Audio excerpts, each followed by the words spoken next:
আৰু এই ডিষ্ট্ৰিবিউশ্যনত আমাক এটাই কৰিছে যাতে আপোনালোকক তেখেতে পঠোৱা উপহাৰটো সঠিকভাৱে পায় তাত আমাক ফটোগ্ৰাফ ৰাখি পেলাই অলপ আমাক দিবলৈ কৈছে গতিকে আজি ইয়াত আমি যিহেতু একেলগে সকলো গোট খাইছোঁ মুখ্যমন্ত্ৰী মহোদয়ে দিয়া এই বিহু উলভ এই দি পেলাই আমি এখন ফটো উঠিম মনোজ ডাঙৰীয়াক আমি মানে হাতত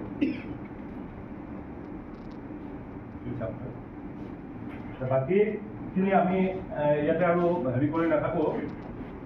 দি দিব আৰু আপোনালোকে অনুগ্ৰহ কৰি ছেক্ৰেটাৰীসকলে এখন ফটো চাৰ্টিফিকেট ভিতৰত তেখেতক পেকেটত দি দিয়ে দৰকাৰ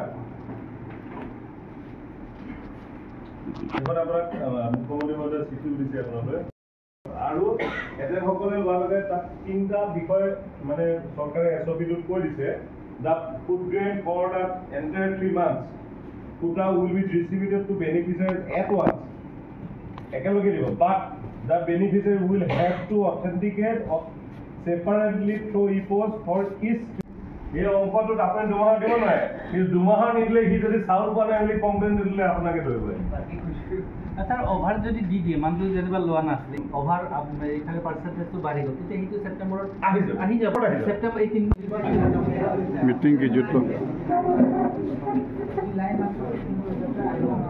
নাম ফটো দিল